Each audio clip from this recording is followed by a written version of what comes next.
What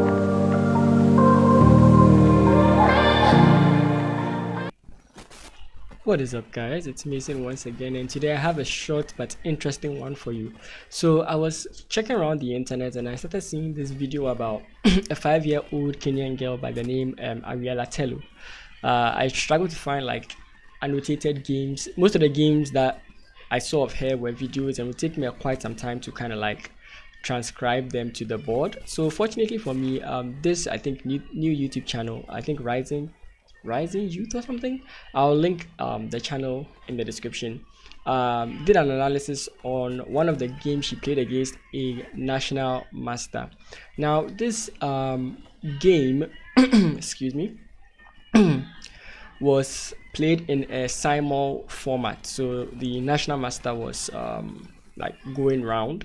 So yeah, maybe he didn't play his best, as we see in the moves, but one thing I really loved about Ariella is her maturity.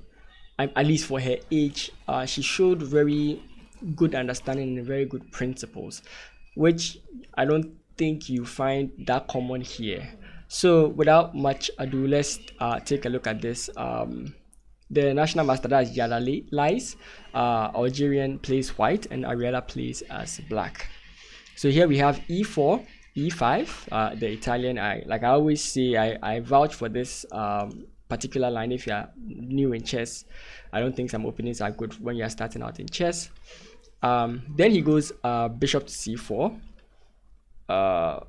knight to f6, knight to c3, bishop to c4, knight to f3, knight to c6, castles kingside, and then bishop to b3, which was an interesting decision. Reason I say it's an interesting decision is because the idea you would think that white is trying to stop is the move d5, and if you look at it, d5 does not do anything. So for example, if you continue with normal development like d3, should d5 come in, knight takes, bishop takes, you're up a pawn. So it's pretty questionable why he played what he did, but I'm choosing the side of, okay, he wants to see what the kids are capable of. I've also had these kind of situations where let's say I'm invited to a school and I'm trying to see what the kids are doing. No matter what mistakes they make or anything, I'll just try and play slightly bad moves to see what they are capable of doing. Are they capable of punishing my mistakes? Like, how would they play? So I think that's exactly what he was doing. But so here the game continues. We have d6, d3, h6, h3, and I mean at this point out, this is where I get impressed, because yes, you could say this is pattern, but she's playing very well. She has stuck to the common principles in chess, and this prophylaxis, but it's more theory than it is prophylaxis, especially in these kinds of positions. So she's doing quite well. We have bishop to e6 and then knight to a4. Funny enough, this is like the first time I've ever seen this move being played. There are two things you can think about here. One is that he wants to push c3, and the other is that he wants to attack the bishop here. So an interesting line to think about here is after takes, you have this interesting structure. I don't want to go far from here because most of these lines are just engine.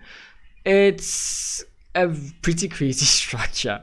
I mean, there's not much you can understand. Another simple thing you want to look at is basically like, let's say if takes or something like this, you just look at the fact that you've kind of messed up black structure, and white has this very nice open file that he can use. So possibly that's what he was going for, but knight to a4 is pretty weird for me. I don't really see that move.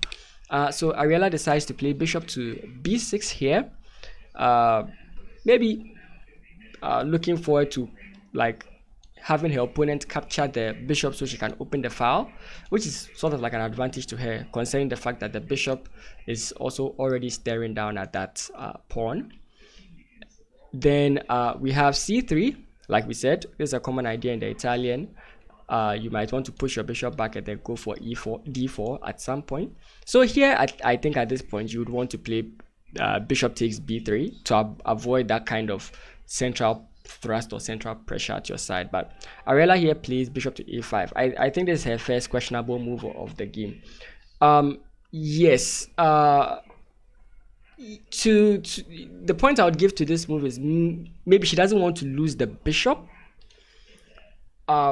which is fine. But the problem with this move is that you help your opponent. Your bishop here was more active, staring at the king, but here you move it to a square where it's basically staring at a brick wall, and you enable white to go for a plan which you see him go for. Already the bishop was going to be taken, and if anything at all, should the bishop have been taken, you have a very nice position here. But she goes for this idea, which I think is very wrong. Possibly she could just have developed her queen, like finish her development and then move for her middle game plan, maybe push d5 in the future, who knows. But bishop a5, pretty inaccurate. I don't think he's losing the game in any ways, but pretty inaccurate. So now we have bishop to c2, and then d5 striking in the center, and then b4. This is the idea I'm talking about. You would normally see this kind of pawn structure in the Italian, forcing the bishop back, which is why this is again a questionable move. You moved your bishop only to bring it back for the same situation to happen. So it's like she wasted 2 moves, if you can understand it in that kind of regard. We have b5, forcing her pieces further back. And then finally knight takes b6, knight takes b6. And the interesting thing, I'll try and see if I can post a video of it around here. At this point, Ariella was very happy, and I think it's very obvious why. She realizes what I was talking about in the beginning, that she could win the pawn back.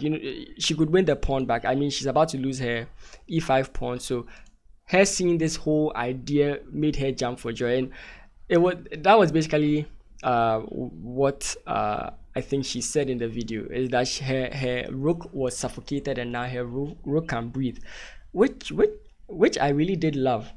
I really did love that about her. She could tell good things about the position. Some people would not like this position, but this position is very good. Secondly, the engine here says capturing with the c6 pawn is best, but I think she chose the most principled option, which is you want to capture towards the center. Here again is where I'm talking about the kind of maturity of her decisions. At this age, I have some kids at this age.